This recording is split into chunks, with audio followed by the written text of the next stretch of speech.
Welcome to the Histories of Northamptonshire podcast series, and this episode number 94. Recorded on location, each episode tells the story of one of the many and varied objects which are the focus of the exhibition A History of Northamptonshire in 100 Objects.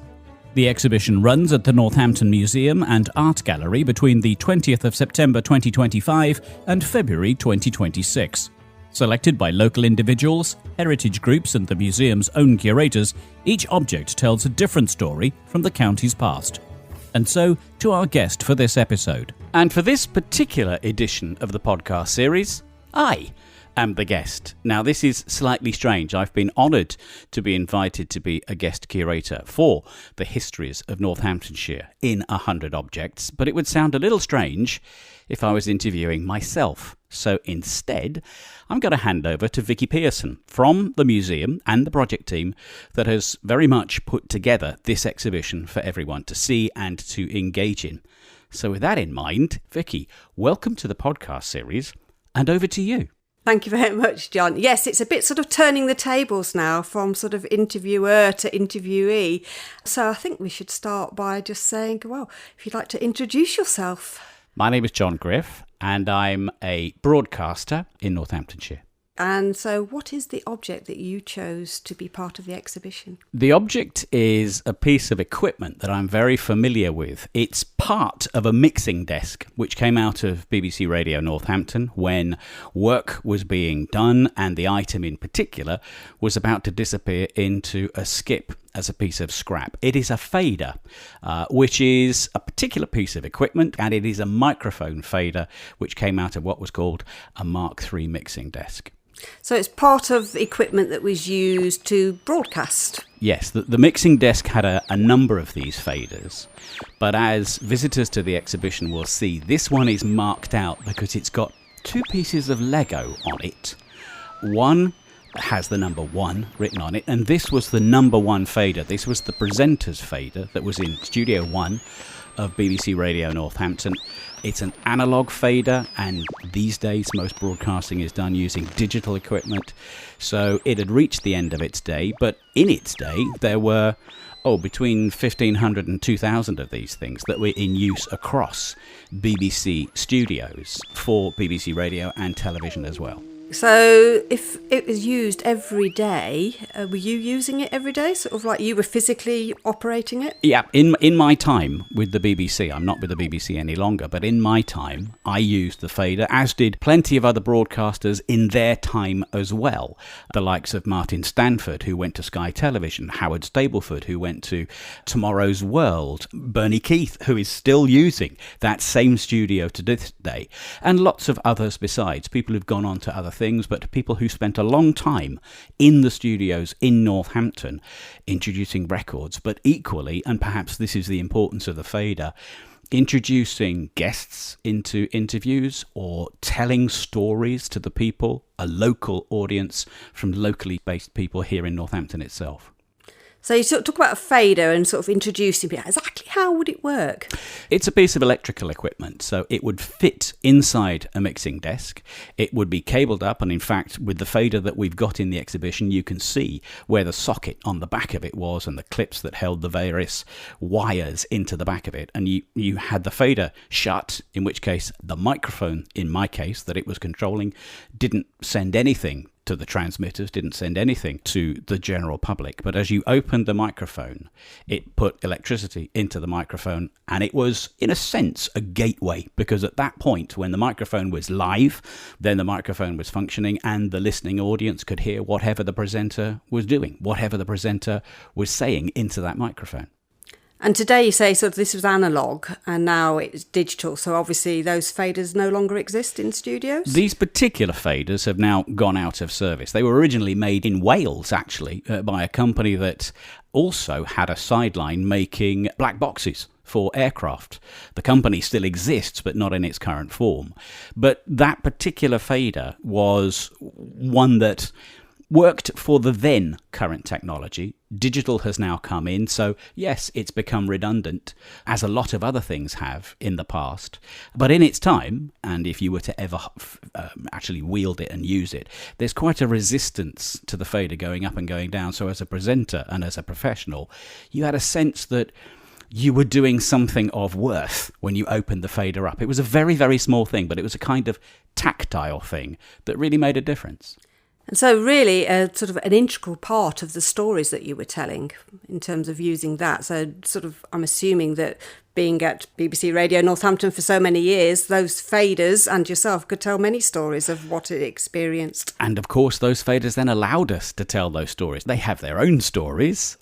And in a sense, that's why I wanted this fader into the exhibition, because, as I mentioned, it was a kind of gateway. If it was shut, you wouldn't have heard what was going on behind the microphone, either from the presenter or guests, or whatever the story would be. So as you opened the fader up, it became that gateway to enabling the presenter to tell the stories. There are certain protocols that you have in studios. One of them is you mind your language at all times, because some studios have got remotely controlled faders in the digital age, not quite in the analog age. So you had to be a little bit careful, and it's always, when you go through the door, think who is going to be listening to you and what you might be saying. But the stories that we were able to tell using this fader and others through the years would have been the stories of Northamptonshire. Northampton's BBC local radio station opened up in the early 1980s. If you think of the stories that have gone on since then, without that fader, the presenter wouldn't have been able to introduce the story. The news stories of the day wouldn't have gone out from the bulletin readers, or the guests wouldn't have been able to get their point across. So you've got some very high-profile stories from down the years. I was thinking about some of them that have happened. The terror attacks of 9/11 in the United States, the Brack Mills estate fire at British Pepper and Spice, or the bombing of Pan Am Flight 103 are very, very well-known stories. The death of Diana, Princess of Wales, was an extremely locally felt story. And of course, in those days and in those moments, people would defer to television and radio for known people, friends behind the microphones, to tell a listening audience what was going on. So we were expected to be ahead of the game. We were expected to know what was going on and to be able to give that information to the audience, to be not spokesman, because that wasn't our role, but to tell people who were listening what was going on, and on occasions why those stories were relevant or important to them.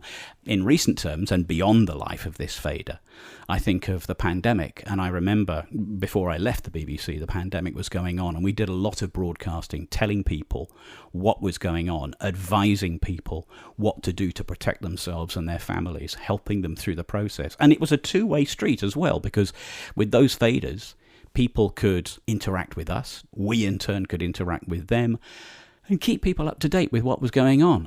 And in a small way, that fader enabled that process to take place.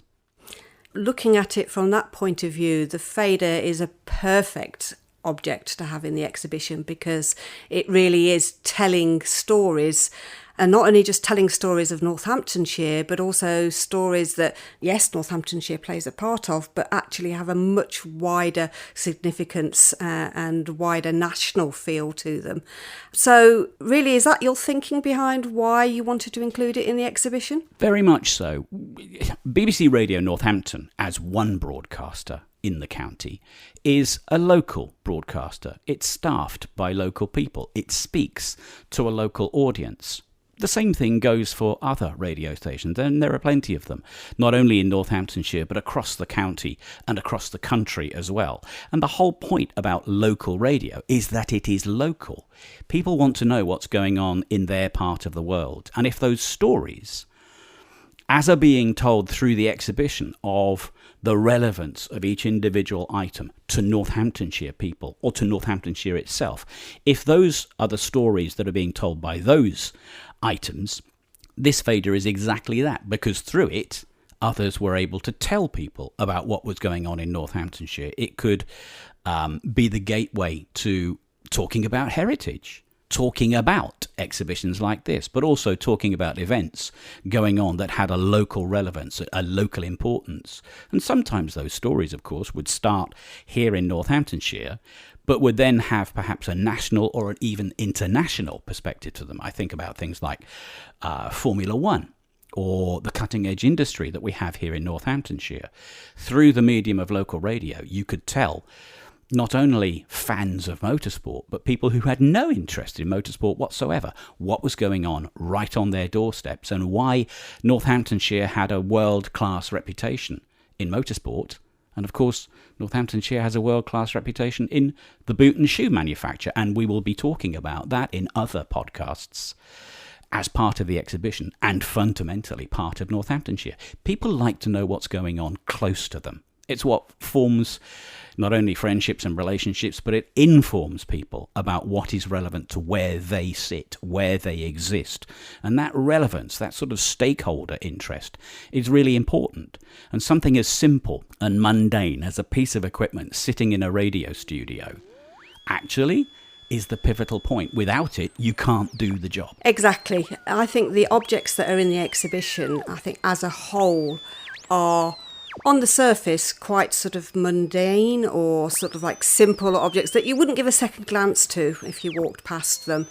But actually, when you actually start to look at them and think about the stories that they tell and the connections they have to the people of Northamptonshire and wider, that's when they come alive and when they start to show their importance and to be a link back to the heritage of the county, but also a link towards the future of the county and how things might develop in the future. I couldn't agree more. Thank you very much, John. My pleasure. Thank you for listening to this Histories of Northamptonshire podcast. If you would like to find out more about the objects or listen to other episodes in the series, go to www.northamptonmuseums.com. Alternatively, you can visit the Northampton Museum and Art Gallery, where you can see the A History of Northamptonshire in 100 Objects exhibition for yourself. The Histories of Northamptonshire project is funded by Arts Council England as part of the National Portfolio Programme.